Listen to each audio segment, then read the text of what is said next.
Hello, tugbeje dekaje lekema. Miaouezan l'autre. Tugbeje la Dekaje dekaje la. la. Tugbeje la dekaje la. Pour ceux qui n'ont pas la ref, retournez au début. Toute première vidéo. Même pas, c'est arrivé après, non? Non, je sais plus.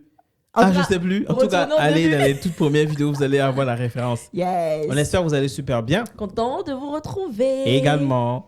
Et aujourd'hui, comme vous savez, une vie, une histoire. Donc c'est vrai que on s'est tourné un peu sur Une question de couple. une question de couple puisque c'est un nouveau format, mais on va régulariser tout ça et il y aura des jours spécifiques où vous aurez une vie, une histoire et une question de couple. En tout cas, vous aurez 3 vidéos chaque semaine.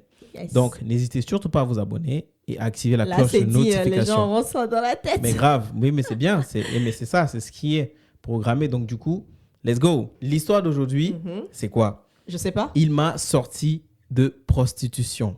Oh, c'est beau ça. On va voir comment ça s'est Je pense passé. que là, je vais vraiment aimer l'histoire. Tu vas aimer? Oui, Bah, on va voir, on va voir. Alors, let's go. À la mort de mes parents, mon oncle nous a tous pris, y compris les propres biens de notre mère. Quelle tragédie pour mes 2 frères et moi. Imaginez qu'un matin, on vous annonce que vos 2 parents sont morts en même temps dans un accident de la route, en revenant du village. C'était dur, mais il fallait accepter la volonté de Dieu. La famille avait décidé que désormais, le frère de mon père devrait assurer notre bien-être et gérer les biens que nos parents avaient laissés. Quelle erreur. Il refusait de payer nos cours sous prétexte que mon père n'avait laissé que des dettes à régler. J'avais des amis et des parents proches, mais aucun ne nous venait en aide. Oh. Même pas pour nous donner à manger. J'empruntais souvent de l'argent à Kadi, une amie d'enfance que je croyais aisée, mais je n'arrivais pas à le lui rembourser. Mes frères étaient à la maison, à jouer au ludo du matin au soir. Donc ça veut dire que c'est elle la grande sœur? Je sais pas. Puis un jour, Kadi m'a tout expliqué sur sa vie et m'a dit d'où provenait l'argent qu'elle me prêtait. Elle se prostituait. J'avoue qu'elle cachait bien son jeu. Elle m'a fait comprendre que je pouvais la rejoindre dans ce métier si je le voulais. J'ai refusé catégoriquement sa proposition et je lui ai fait savoir que j'étais très déçu d'elle. Des semaines passèrent sans que Kadi ne vienne me voir comme d'habitude. Nous étions sur le point de mourir de faim, mes frères et moi. Alors, ça me fait penser que la faim, c'est quelque chose. je suis retourné vers mon ami pour m'excuser et lui dire que j'acceptais sa proposition. Le premier jour, j'ai craqué lorsque j'ai vu les accoutrements des filles et la manière dont elles abordaient les clients. Ce soir-là, c'est Kadi qui m'a trouvé mon premier homme. Il était dégoûtant, vulgaire et gras. Par contre, quand il s'est rendu compte que c'était la première fois que j'exerçais ce métier, il m'a fait beaucoup de compliments et m'a donné de quoi nourrir ma famille pendant au moins 1 semaine. Lorsque je suis rentré chez moi, je me suis senti sale. J'ai pleuré toute la journée, mais il fallait recommencer les jours suivants pour survivre. N'était-ce pas le seul métier que je pouvais exercer sans un financement préalable que je n'aurais d'ailleurs jamais obtenu? Les jours passèrent et je m'habituais à ma nouvelle vie. Ce n'était pas du tout facile. Nous tombions souvent sur des gens qui nous faisaient l'amour à plusieurs. Et le prix aussi est élevé. Je subissais parfois les caprices de toutes sortes de personnes. J'avoue que je m'en sortais bien financièrement, mais moralement, j'étais en dessous de zéro. Dans mes prières, je demandais à Dieu de me sortir de cette galère. Un soir, dans ma quête de clients, je suis tombé sur un groupe d'hommes d'affaires français. Mes collègues se précipitèrent vers eux pour attraper chacun un blanc. Parmi eux, il y avait un homme assez jeune et beau, mais très timide. Un membre du groupe m'a demandé de lui tenir compagnie. Toute la nuit, nous sommes restés dans sa chambre d'hôtel sans qu'il ne me touche. Pendant tout ce temps, nous avons seulement bavardé. Il m'a posé toutes sortes de questions. Il était curieux de savoir pourquoi je me prostituais au lieu de me consacrer aux études.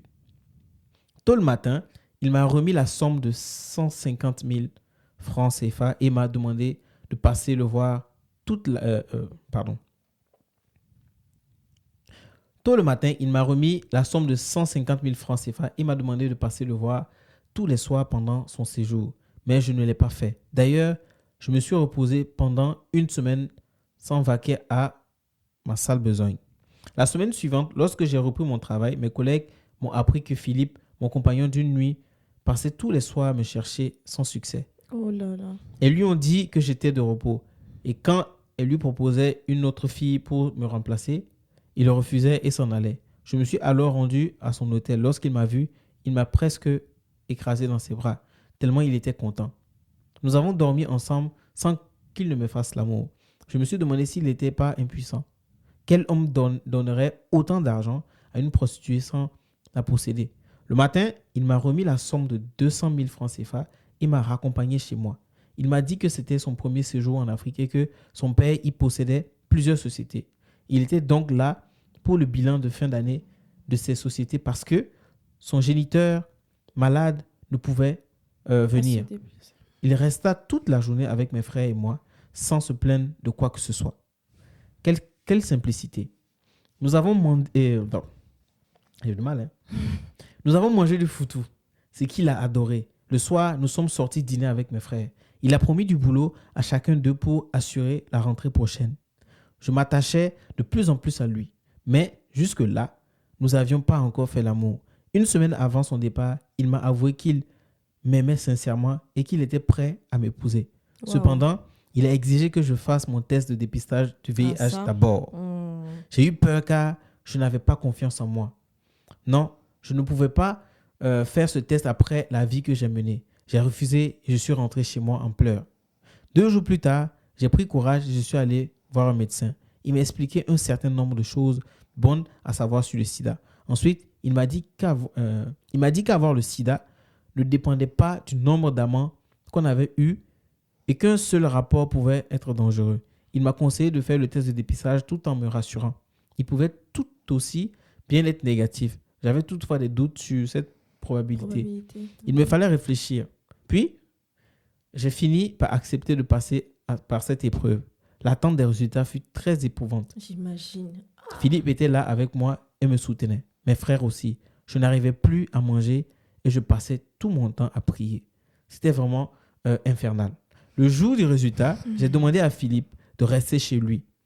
Je voulais être seul pour savoir ce que le sort me réservait. La salle d'attente du cabinet médical était trop exiguë pour moi. Oui. Il me fallait au moins un terrain de foot pour faire mes va-et-vient. Quelle angoisse. Je ne tenais plus sur mes jambes. Lorsque le médecin m'a fait appel dans son bureau, j'ai fondu en larmes. Il m'a invité à m'asseoir, ce que j'ai refusé. Je lui ai demandé de m'achever au lieu de me faire languir. Oh là là. Il a souri et a insisté pour que je m'asseye. J'ai obéi. Il m'a encore souri avant de m'expliquer les inconvénients liés au fait d'avoir plusieurs amants. Là, c'en était trop. Pour qui se prenait-il?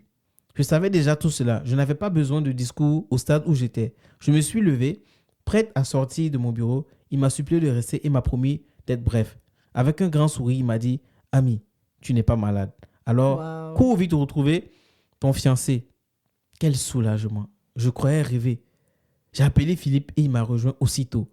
Nous nous sommes embrassés passionnément pour la première fois. Puis, depuis notre première rencontre, il y avait de cela 2 mois. Nous avons parcouru toutes les rues d'Abidjan pour faire des achats fous. Je préparais maintenant le départ de mon fiancé et mon mariage prévu pour le mois suivant. Mais avec beaucoup de recul, j'ai compris que c'est Dieu qui m'avait épargné le sida. C'est clair. C'était une chance vraiment incroyable. Je ne conseille à personne de mener la vie que j'ai eue. Wow. Même dans les moments les plus difficiles. Wow. Ami, c'est une histoire. La plus belle histoire. Mais grave, depuis qu'on commence à lire. Ah mais ouais. de ouf. Non, Ami, non, t'es comme de ça. ouf. Oh Désolé, là là. aujourd'hui j'avais un peu de mal à relire, je ne sais pas pourquoi. C'est parce mais que bon. tu n'as plus l'habitude. Ouais. Non, mais c'est incroyable. Non, c'est la plus belle Bah histoire. C'est comme un conte de fées. Oui, c'est ça. Ah, le démon au départ, le mec était un démon et finalement, où la fille était. Franchement, moi, c'est vrai que la fin, maintenant on s'en rend compte que la fin peut. Il y a des choses. C'est ça, La vie peut te faire faire des choses que toi-même, tu sais que tu ne peux pas. Tu ne peux pas. En temps normal, tu ne peux pas le faire. C'est ça. Et la fin, et j'imagine combien de gens en Afrique ont faim de la sorte. Regarde la situation. Du jour au lendemain, papa et maman sont partis, rien n'est laissé. Et en plus, l'oncle qui vient tout dépouiller.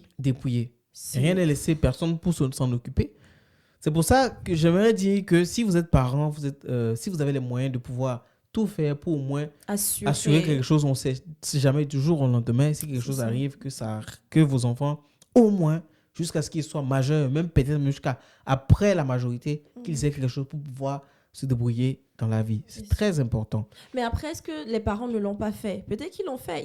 Oui, mais c'est ce qu'elle fait comprendre aussi, puisqu'ils étaient enfants. Ouais. Ils étaient enfants, ils n'étaient pas majeurs, donc c'est du coup, ça. Donc, le pu... tutorat est allé à l'oncle. Donc, Et on sait comment ça se passe en Afrique des fois. Et même pas seulement dans les pays européens, on voit ici l'héritage, comment les gens se... Ouais. Surtout qu'en Afrique, je pense qu'il n'y a pas... Enfin, je sais pas à quelle période elle raconte l'histoire, mais tu vois, ouvrir un compte pour un enfant ou bloquer et tout ça, c'est pas encore... Il y en a, mais les gens ne sont pas informés, les gens ne font pas confiance totalement. Les gens préfèrent garder leur argent chez eux. Exactement. Et après, quand les enfants sont petits et que le parent ou les parents meurent, c'est la famille par-ci, déchirement par-ci, par-là. Et voilà. En tout cas... Des fois, même avec le testament écrit, c'est toujours compliqué des fois. Tu vois? Ouais. C'est une belle histoire. C'est une belle histoire. Franchement, moi, je félicite le gars qui a accepté, qui savait qu'elle était une prostituée, qui avait vu beaucoup d'hommes, mais finalement, il s'est dit, et il a attendu. Et rien ne l'empêchait de coucher avec elle parce que c'est une prostituée, mais lui ne voulait pas ça. Et il voulait... en plus, il était timide. Je pense qu'il a suivi les gens. Et bon, il était avec eux, mais il est rentré dans la chambre. Il a forcément, je suis qu'il n'a rien dit aux autres, hein. Et il est resté avec elle jusqu'à ce que, voilà, mais c'est normal. Fais le test parce que je sais que tu allais avec beaucoup d'hommes. C'est pas grave. C'est clair. Si tu n'es pas séropositif, tu n'as aucune maladie, c'est pas grave, moi je t'aime. Et puis on fait la vie. Et c'est comme ça que son histoire finit comme un conte de fées. En tout cas, si vous avez des histoires très compliquées, priez Dieu. Et j'espère que vos histoires compliquées finiront comme ça. On aime des histoires compliquées au départ qui finissent ainsi. Voilà, de toute façon, dites-nous en commentaire ce que vous pensez de cette histoire et réagissez. Et puis à la prochaine. Bisous. Salut.